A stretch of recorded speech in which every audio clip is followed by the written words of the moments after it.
Isso aqui a gente já viu, ó. A OJ só não tinha visto o número da OJ, que é 152 da SDI 2. A interposição de recurso de revista de decisão definitiva de TRT em ação rescisória ou em mandado de segurança com fundamento em violação legal e jurisprudencial. Não, peraí. É isso. Fundamento em violação legal e divergência jurisprudencial e remissão expressa ao artigo 896 configura erro grosseiro, insuscetível de autorizar o seu recebimento como recurso ordinário em face do disposto 895, inciso 2. O que quer dizer essa OJ? Aquele primeiro exemplo que eu falei para vocês. Se a ação começa na vara, RO pro...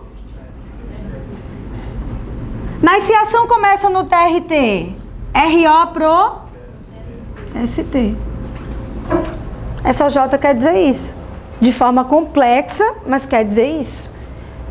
Se começou no TRT, não existe possibilidade de recurso de revista, gente. Não existe. Só se começar na vara. Tudo bem? Beleza. E aí vamos para as possibilidades de recurso fungível, né? Possibilidade de fungibilidade recursal. A primeira é o J69 da SDI 1. Ela vai dizer assim, ó.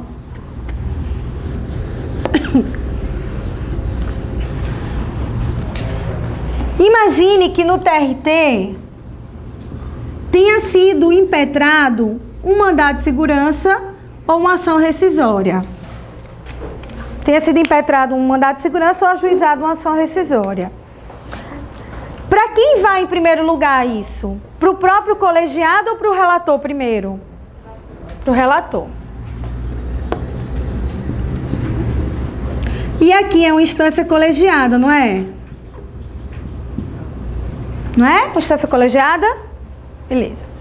O relator, de forma monocrática, indeferiu liminarmente, indeferimento liminar ou do seu mandado de segurança ou da sua rescisória. Indeferimento liminar. Aí você podia pensar, acabamos de aprender isso, professora. A ação começou no TRT, cabe o quê? RO para o TST. Não foi isso que aprendemos? É tão assim, gente, que as pessoas, o TST, ele teve benevolência e falou assim, olha, isso aqui é uma dúvida objetiva. Isso aqui tem fungibilidade. Por quê? O correto não é pensar que porque a ação começou no TRT, o RO é do TST nesse caso. Porque quando que eu vou ter RO para o TST quando a ação começa no TRT? Quando a decisão é colegiada. Aqui é colegiada? Foi monocrática. Então, qual é o recurso correto? Agravo regimental. Só que aí o TST, olha, eu sei que você aprendeu que quando a ação começa no TRT, o RO é para o TST. Então, vamos fazer o seguinte, se você interpôs o RO, eu vou receber como agravo regimental. Porque eu sei que é uma dúvida objetiva. O TST dizendo assim, eu sei que é uma dúvida objetiva. Olha o que ele diz aqui, ó. Recurso ordinário interposto contra despacho monocrático indeferitório de petição inicial de ação rescisória ou de mandado de segurança pode, pelo princípio da fungibilidade recursal, ser recebido como agravo regimental. Hipótese de não conhecimento do recurso pelo TST, qual recurso? Ordinário, e devolução dos autos ao TRT para que aprecie o apelo como agravo regimental. Ele entende que é uma dúvida objetiva. Ele vai dizer, calma, eu sei que você errou, mas é uma dúvida objetiva, está dentro da fungibilidade. Portanto, você preencheu o requisito, está dentro do prazo, não tem erro grosseiro, então eu vou trazer esse recurso ordinário que você interpôs de forma errada como recurso correto, que é o agravo regimental. Tudo bem? Tudo bem? Todo mundo entendeu isso? Entendeu? Jura? Jura? Tá bom. A segunda hipótese é um pouco mais simples. Essa OJ é um pouco complexa mesmo, a 69. Mas a segunda, ela vai dizer o seguinte, eu vou explicar ela aqui para vocês. E aí a gente vai depois para o que ela diz. Não, é a súmula 421 que eu vou falar. O J412 eu já falei. Ela vai falar assim, ó. Já ouviram falar nos poderes do relator, lá em processo civil? Ele era antigo 557 e agora acho que foi pro 932. Acho que é isso, 932 do CPC novo. Ó, o relator, ele pode julgar sozinho um recurso sem ir pro colegiado? Pode. Pode, pelos poderes do relator. Imagine que a decisão está em consonância com a súmula do TST. Ele julga sozinho. E julgar, gente, de dar provimento ou improvimento. Sozinho, tá? Sem a necessidade do colegiado. Aí, imagine vocês que usando o poder do relator, os poderes de Grayskull... Fui longe, né?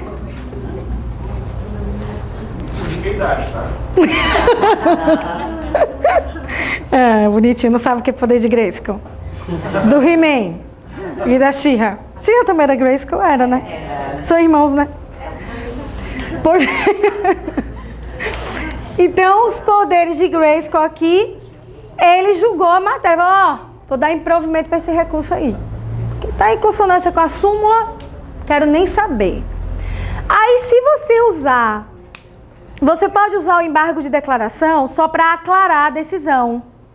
Cara, esclarece aqui para mim, não estou entendendo nada. Beleza.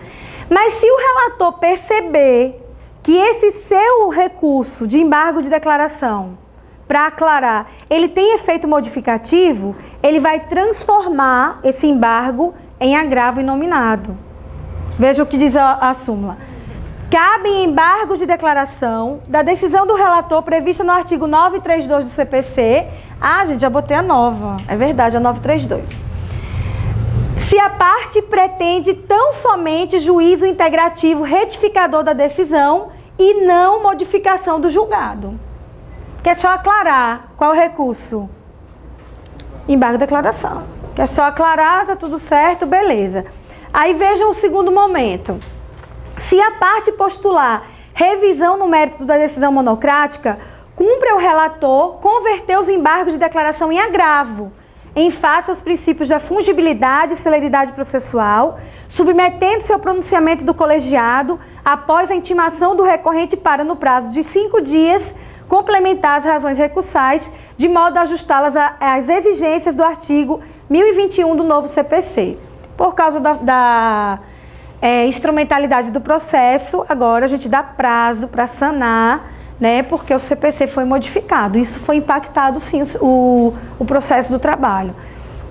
Chegou a impactar tanto que a súmula, uma súmula que a gente vai estudar daqui a pouco, que é a 383, também foi impactada.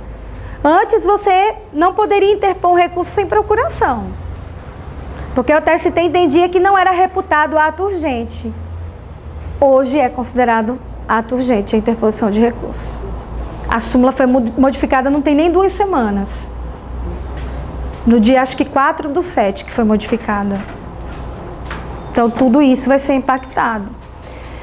Beleza? Então, fungibilidade recursal é isso. Esse é mais simples. O princípio da dialeticidade já caiu para o TRT de Minas. Minas. Foi técnico de Minas? Foi técnico de Minas, isso mesmo. Ui. Quase ia caindo. Então, a dialeticidade, gente, a súmula 422, ela vai dizer o seguinte, ó. Porque se você pegar a CLT, olha como a CLT é simplinha.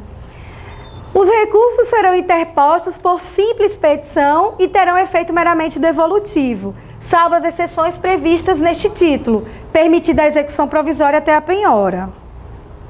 Então você pensa, né? Recurso, simples petição, então já sei. Vou fazer uma petiçãozinha e dizer, estou recorrendo, remeta-se à minha petição inicial que tudo dá certo. Aí vem a súmula e vai dizer, olha, não é bem assim não. Você tem que colocar as razões do seu recurso e por que você está impugnando. Só que a súmula, gente, ela vai falar essa dialeticidade para o TST. Tá? Olha aqui, ó. Não se conhece de recurso para o TST se as razões do recorrente não impugnam os fundamentos da decisão recorrida, nos termos em que proferida. Aí vem, né, explicando essa mesma situação. Então, vai dizer assim, a dialeticidade quer dizer, não é só por simples petição que você vai interpor o seu recurso. Você precisa explicar. Você precisa interpor um recurso dizendo as razões que você está recorrendo. Não somente por simples petição. Então, é isso que é a dialeticidade que caiu na prova de Minas. Muita gente se assustou, né? Não conhecia, mas é o princípio que vem aqui na súmula 422. Aí eu botei o novo CPC, né? Para vocês aqui, que vai falar sobre a apelação e o agravo de instrumento, que lá tem um cabimento bem diferente do nosso. Mas a apelação interposta por petição dirigida ao juízo de primeiro grau conterá as razões do pedido de reforma ou de decretação de nulidade. Então, assim, a súmula é específica do TST, mas não dá hoje para você interpor um recurso sem fundamento, sem impugnar a decisão. Né? A gente tem que ter essa visão processual também, mas realmente a súmula é só do TST. Também, aí aqui são princípios mais simples que a gente vai passar mais rapidinho, tá? Princípio da unirrecorribilidade, ou seja, para cada decisão apenas um recurso. No final, quando a gente verificar os recursos em espécie, eu vou trazer uma exceção, para vocês enxergarem no recurso em espécie, tá? Tem uma única exceção. Princípio do duplo grau de jurisdição, aí é aquela discussão eterna, se é uma garantia constitucional ou se é infralegal, né? Infraconstitucional. Tem a questão do rito sumário, que apesar de não estar nos editais do TRT, mas vocês têm que saber que é um rito que não tem recurso trabalhista. Ele é um rito que somente tem recurso se for para o STF. Então, é um rito... Por exemplo, se você tem aqui uma ação que começa na vara, e se fosse um rito ordinário ou sumaríssimo, se o juiz da vara afrontasse a Constituição Federal, o que é que você teria que fazer? O juiz da vara, no rito ordinário ou sumaríssimo, rasgou a Constituição, falou, não vou cumprir. Cabe o quê? Se o juiz rasgar a Constituição Federal na vara, cabe o quê? Recurso ordinário. Continuou rasgando a Constituição. O que é que cabe? RR. Continuou rasgando a Constituição. O que é que cabe?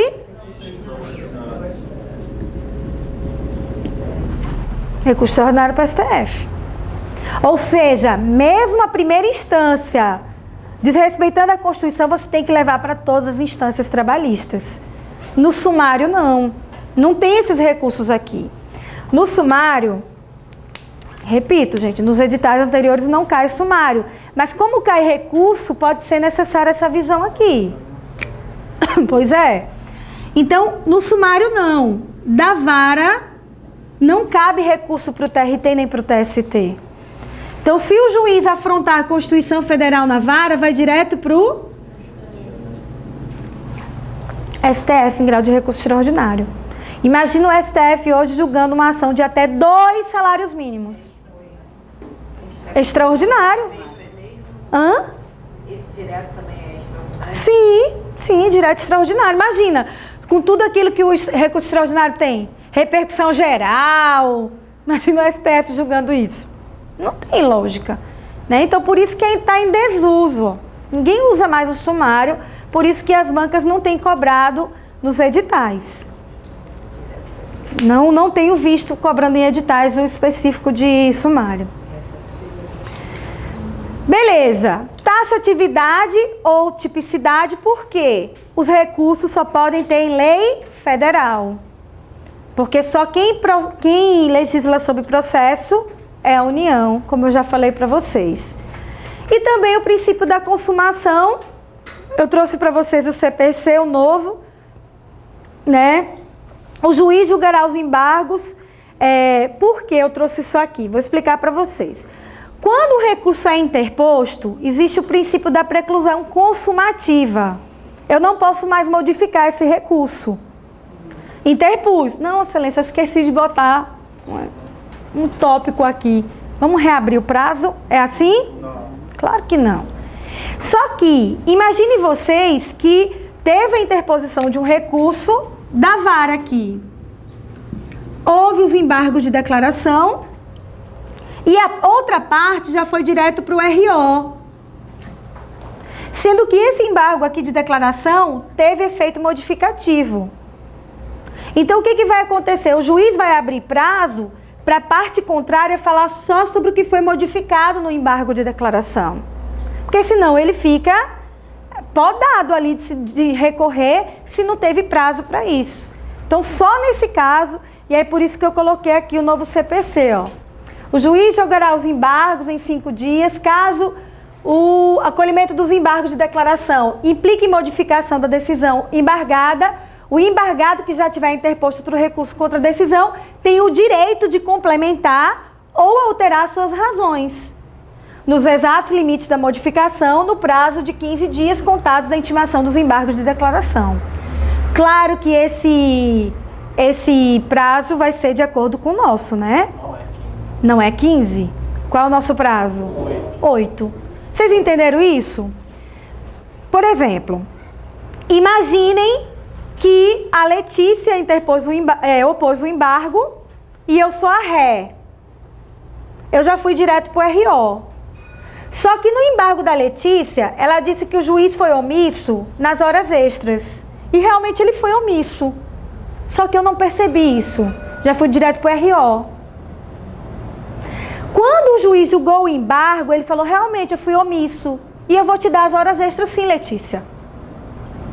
E aí que eu já interpus o meu RO? Ele vai abrir o prazo para eu falar do que foi modificado nos embargos. Tudo bem? Esse princípio aqui da consumação, ele é aqui diferenciado quando aplicado ao processo do trabalho. E vamos lá, para os pressupostos recursais. Gente, pressuposto significa requisitos. Eu tenho os requisitos a serem seguidos.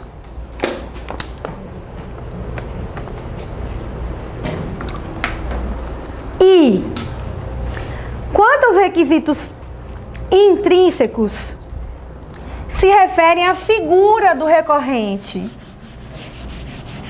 Quem está recorrendo? Ele precisa ter legitimidade, ele é legítimo para interpor esse recurso? Ele tem interesse para interpor esse recurso? Ele ganhou tudo, ele tem interesse? Não. E ele tem capacidade para recorrer? Então, esses 3 pressupostos não tem polêmica, tá? Alguns doutrinadores, claro, que colocam diferenciados, né? Mas a banca de vocês adota isso aqui, que é o Carlos Henrique. Eu já vi doutrinador colocar aquele fato extintivo modificativo, fato extintivo ou impeditivo, desculpa, aqui nos intrínsecos. Só que a banca não pensa dessa forma.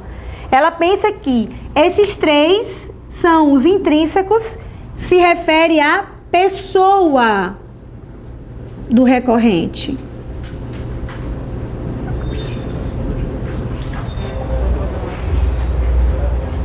Estou falando com ela a respeito houve uma alteração com relação às modificações da ação do CPC. Sim. Aí não tem nada a ver Não. com essas condições. Não mudou não pra gente. E os extrínsecos, aí sim nós temos bastante o que conversar nos extrínsecos. Que aí são as peculiaridades do recurso, não mais da pessoa, tá? Aqui sim, do recurso. Legitimidade, essa pessoa tem? Interesse, essa pessoa tem? Capacidade, essa pessoa tem? Aí vem os extrínsecos que se referem ao recurso. Essa teoria que eu vou passar para vocês é a teoria de Carlos Henrique, que é adotada pela banca. A primeira delas é a recorribilidade do ato. Estudamos já hoje, não foi? Todo ato do juiz é recorrível? Despacho é recorrível? Decisão interlocutória é recorrível? Depende, né? Não de imediato. Depende daquelas condições. Sentença é recorrível? Em regra, sim. Salvo a exceção do acordo. Então, esse é tranquilo, né? Aí o 2. Adequação. Também já matamos essa charada. O recurso precisa ser adequado. Se eu estou com dor de cabeça, eu uso qual remédio? Esse. Dor de dente? Esse. Porque pouquíssimos são os casos de fungibilidade recursal trabalhista. Lembra que já estudamos hoje? Que é um tema difícil, fungibilidade. Que é o J69 da SDI 2 e a súmula 421 do TST. Então, a adequação significa, peraí, a decisão foi essa. Esse recurso é o correto? É o correto, então está adequado. Essa é a adequação. Regularidade de representação, aí nós vamos conversar sobre isso. Tempestividade, também vamos conversar. Preparo e inexistência de fato extintivo ou impeditivo do direito de recorrer. Que essa aqui é de Carlos Henrique e é adotada pela sua banca. E já deu muita polêmica. Já pegaram questões dessas anteriores? Deu muita polêmica na época que caiu. Não me lembro qual foi o TRT. Mas vamos lá. Recorribilidade do ato tá ok, já conversamos. Adequação ok, já conversamos. Mas regularidade na representação não. Regularidade na representação, vocês viram em partes e procuradores. Tá? Mas eu vou trazer aqui também para vocês para a gente relembrar. Primeira coisa. Preciso de advogado para recorrer? Não. Sim ou não? Qual a melhor resposta no direito? Depende. Né? A ação começou na vara. Posso recorrer para o TRT sem advogado? Posso recorrer para o TST sem advogado? Não. Princípio do jus postulante da parte. Lembram disso? Jus postulante significa capacidade postulatória extraordinária. Porque a ordinária, a capacidade de postular, pertence a quem? Ao advogado. Mas no processo do trabalho, tanto o empregado como o empregador poderão acompanhar suas reclamações. É até um certo limite que a súmula 425 traz. Recursos para o TST não dá. Tá? Então, falando aqui na esfera recursal, posso embargar de declaração para vara sem advogado? Posso recorrer ordinariamente para o TRT sem advogado? Posso ir para a revista sem advogado? Não. Revista não. Tá? Então, partiu o TST, não cabe jus postulante. Hashtag partiu TST, entende? Tá. Então, partiu o TST, não cabe jus postulante da parte. Tem que ter advogado. Por quê? Porque são recursos de natureza extraordinária, como regra. São recursos mais técnicos. Certo? Então, a gente faz aí essa limitação. Mas quisera eu que regularidade da representação fosse só isso, né? Não é, tem muita coisa mais, muitas súmulas, muitas OJs pra gente conversar. Primeira coisa. Aí eu botei aqui depois para vocês um resuminho de jus postulante, tá? No nosso material. E aí vem a súmula 436, que é uma súmula bem importante para nós, que vai falar que a União, seus estados, suas autarquias, União, estados, DF, suas autarquias e fundações, elas são representadas pelos seus procuradores, correto? E esses procuradores, eles não precisam juntar procuração. Porque imagina, gente, um procurador do Rio de Janeiro, quantas ações teria... Imagina quantas ações que ele tem que se defender ou ajuizar. toda vez juntar a procuração. Não tem lógica. Então essa súmula diz assim, ó, não precisa você apresentar procuração não, agora vem comigo. Além de colocar o número da sua OAB, você vai ter que colocar o cargo que você exerce. Tá? Então, por exemplo, eu não sou, tá? Mas se eu fosse procuradora do GDF, do Governo do Distrito Federal, eu teria que colocar Kelly Amorim, OAB-DF, número tal. A gente ultrapassou 50 mil agora. 50 mil. Ultrapassou agora há pouco. E colocar procuradora do GDF. Eita, procuradora. Ou do DF. Não sei como é que eles colocam lá. Então, cada um tem seu estilo. Além de colocar o número da minha OAB, eu tenho que colocar o cargo que eu exerço. Isso é o que diz a súmula. Mas eu não preciso colocar meu termo de posse também. É só dizer a minha OAB e o meu cargo. Por quê, gente? Se eu tiver só com a OAB pura, sem colocar qual é o cargo, muitas vezes o tribunal não vai entender que é um procurador que está interpondo. Então pode ter essa complicação. Aí essa súmula vai dizer, ó, a União, Estados, municípios e Distrito Federal, suas autarquias e fundações públicas, quando representadas em juízo, ativa e passivamente por seus procuradores, estão dispensadas da juntada de instrumento de mandato e de comprovação do ato de nomeação. Para os efeitos do item anterior, é essencial que o signatário ao menos declare-se exercente do cargo de procurador, não bastando a indicação do número de inscrição da Ordem dos Advogados do Brasil. Tá? Beleza. Outra questão importante para vocês sobre representação. Vocês viram a figura do mandato tácito? Viram? Artigo 791, parágrafo 3º. Carlos Henrique coloca como sinônimo a procuração apodacta e o mandato tácito, né? Ele coloca como sinônimo. Tem doutrinador que faz diferença. Vamos entender isso. O que é um mandato tácito? A simples presença do advogado em audiência dá poderes para ele, sem procuração? Sim ou não? Sim. Quais poderes? Gerais ou especiais?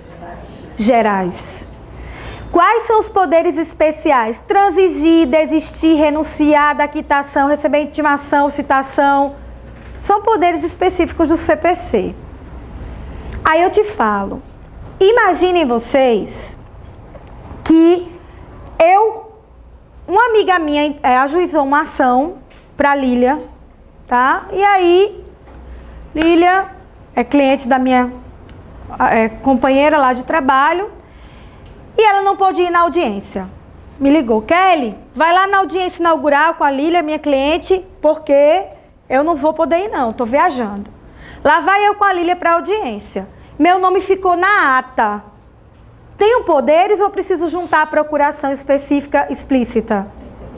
Tenho poderes. Posso recorrer só com meu nome na ata? Acho que não. Posso ou não recorrer só com meu nome na ata? Deixa eu ver se eu botei essa OJ aqui. Não. Posso ou não recorrer com meu nome na ata? Acho que não. Pode juntar. Posso ou não? Preciso juntar a ata? A ata já está no processo? Não preciso juntar a procuração. Não precisa. Não preciso. O mandato tácito me dá poder, sim, para recorrer. OJ 276. A OJ, acho que é 276, sim. Ela vai falar especificamente sobre agravo de instrumento. Acho que é por isso que você falou isso, Felipe, né? Felipe, porque no agravo ela diz, basta juntar a ata. Só que se for outro recurso que não agravo, não precisa você juntar, porque ele já está nos autos. Tá? Então, se for um recurso ordinário e eu fui com você na audiência, não precisa juntar. Salvo engano, é a 276, gente. 286. 286? Opa, obrigada. Desculpa. É, isso 286. 286? Maravilha. Então, é 286, tá, gente? Eu falei errado, 276. 286. Então, o mandato tácito, onde está esse mandato tácito? Artigo 791, parágrafo 3º da CLT. 791, parágrafo 3º. E a OJ 286 da SDI 1.